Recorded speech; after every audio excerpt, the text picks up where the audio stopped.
അവിടുത്തെ പറയാമായിരുന്നു.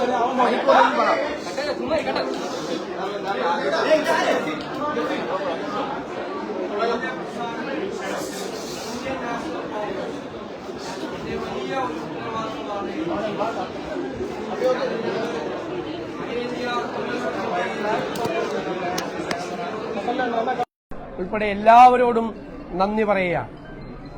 എന്നെ ഇതിന് പ്രാപ്തമാക്കിയത് ഈ തെരഞ്ഞെടുപ്പിൽ കഠിനാധ്വാനം ചെയ്ത ലക്ഷക്കണക്കിന് UDF പ്രവർത്തകരും ടീം UDF ആയി നിന്ന ഞങ്ങളുടെ UDF നേതാക്കന്മാരുമാണ്. തീർച്ചയായും ഞാനിവിടെ എത്തിയതിന് അവരോട് എനിക്ക് ഒരുപാട് കടപ്പാടുണ്ട്. ഞങ്ങളെ വലിയ ഉത്തരവാദിത്തമാണ് ഏൽപ്പിച്ചത്. 10 വർഷം നീണ്ടുനിന്നൊരു ഭരണം അവസാനിപ്പിച്ച്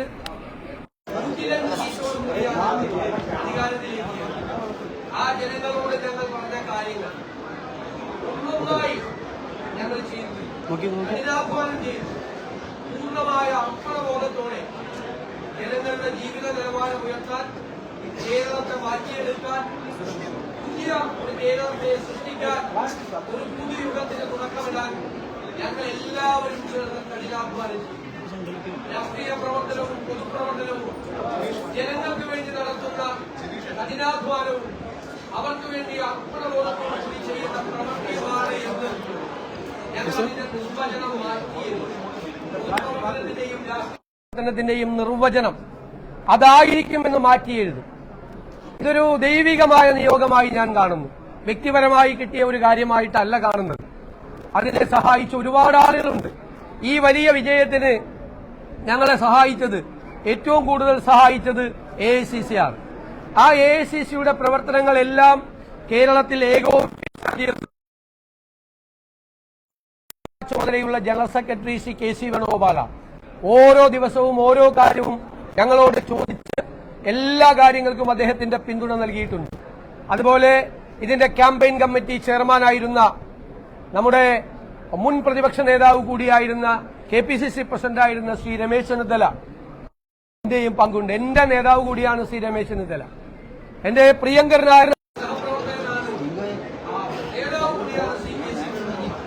അവരെ എല്ലാവരെയും പൂർണ്ണമായ വിശ്വാസത്തിൽ KPCC പ്രസിഡന്റ് ശ്രീ സണ്ണി ജോസഫിനോട്, അതുപോലെ ഇവിടുത്തെ ചുമതലയുണ്ടായിരുന്ന എല്ലാവരോടും, അവരുടെ ക്യാമ്പയിലാണ് ഇവിടുത്തെ പ്രവർത്തനങ്ങൾക്ക് നേതൃത്വം കൊടുത്തത്.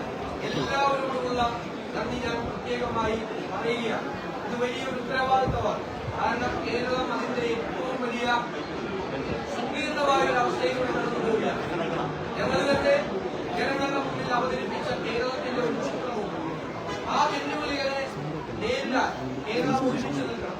കേരളത്തിലെ എല്ലാ വിഭാഗം ജനങ്ങളുടെ പ്രതിപക്ഷത്തിന്റെ ഉൾപ്പെടെയുള്ള പൂർണ്ണമായ പിന്തുണ ഞാൻ അഭ്യർത്ഥിക്കുന്നു.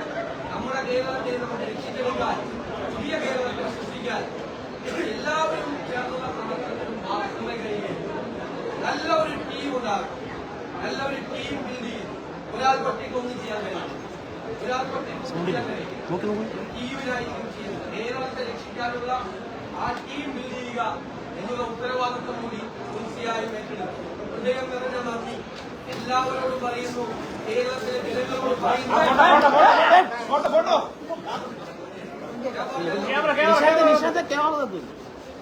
ഈ പ്രഖ്യാപനം വൈകിയത് കുറച്ച് നാണക്കേടായില്ലേ കോൺഗ്രസ്? ഒരു നാണകവും ഇതൊക്കെ ഇവിടെ മറ്റ് സംസ്ഥാനങ്ങളിലെല്ലാം വിവിധ പാർട്ടികൾ മുഖ്യമന്ത്രിമാരെ തെരഞ്ഞെടുക്കാൻ എത്രയോ സമയമെടുക്കുന്നു. അറിയാതെ അങ്ങനെ നേതൃത്വത്തിന്റെ മുമ്പിൽ ഒരുപാട് കാര്യങ്ങൾ അവരതിന്റെ എല്ലാ ഭാഗവും എംഎൽഎമാരുമായി MP-മാരുമായി സീനിയർ നേതാക്കളുമായി എല്ലാവരും ആശയവിനിമയത്തിന് ശേഷം കോൺഗ്രസ് പാർട്ടി സാധാരണ പാർട്ടിയല്ല, ഗാലക്സി ഉപയോഗിച്ചുള്ള ഒരു പാർട്ടിയാണ്. ഒരുപാട് നേതാക്കളുടെ അടുത്തുള്ള മികച്ചവരായ നിരവധി നേതാക്കൾ എംഎൽഎമാരെ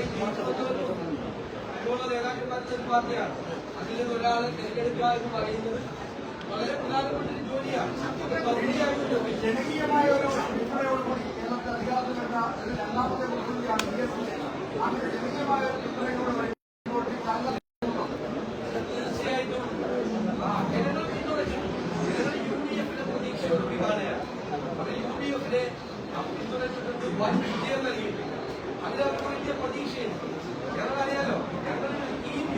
പാർട്ടിക്കാണ് ചെയ്യുന്നത്.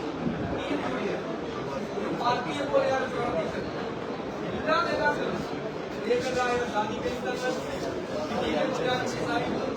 ഏറ്റവും സീനിയറായിട്ടുള്ള ശ്രീ പി ജെ ജോസഫ്, ശ്രീ ദേവചന്ദ്രനും ശ്രീ ശിബുവിനോടൊപ്പമുള്ള ആർഎസ്പി, സി പി ജോൺ ഞങ്ങളുടെ UDF സെക്രട്ടറി ആയിരുന്നു. അതുപോലെ ശ്രീ രാജൻ ബാബു, ശ്രീ മാണി സി കാപ്പൻ, ശ്രീ അനൂപ് ഉൾപ്പെടെയുള്ള UDF നേതാക്കൾ ഒരു പാർട്ടിയെ പോലെയാണ് അവരെല്ലാം പ്രവർത്തിക്കുന്നത്. അവരെ എനിക്ക് ഉപദേശങ്ങൾ തന്നിട്ടുണ്ട്, അനുഗ്രഹങ്ങൾ തന്നിട്ടുണ്ട്, തെറ്റുകൾ തിരുത്തിയിട്ടുണ്ട്, കറക്റ്റ് ചെയ്തിട്ടുണ്ട്. അതുപോലെ തന്നെയാണ്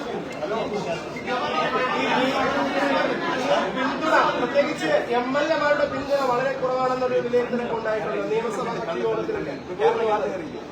MLA-മാരുടെ അങ്ങേക്കുണ്ടായ പിന്തുണ വളരെ കുറവെന്നുള്ള ഒരു ചർച്ചകളും അത്തരത്തിലുള്ള ഒരു വിവാദങ്ങളൊക്കെ ഉണ്ടായിട്ടുണ്ട്. ആലോചിച്ച് അവരെ കണ്ടിട്ട്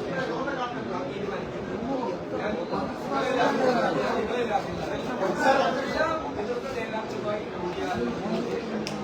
അവരുമായിട്ട് ആലോചിച്ച് അതിനെല്ലാം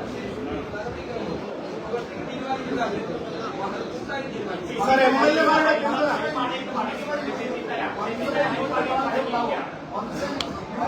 ഞാനല്ലല്ലോ മന്ത്രിമാരെ തീരുമാനിക്കുന്നത്, കൂട്ടായിട്ടാണ് തീരുമാനിക്കുന്നത്. പാർട്ടിയാണ് മന്ത്രിമാരെ തീരുമാനിക്കുന്നത്. മന്ത്രിമാരെ തീരുമാനിക്കുന്നത് പാർട്ടിയാണ് ഉദ്ദേശിക്കുന്നത്.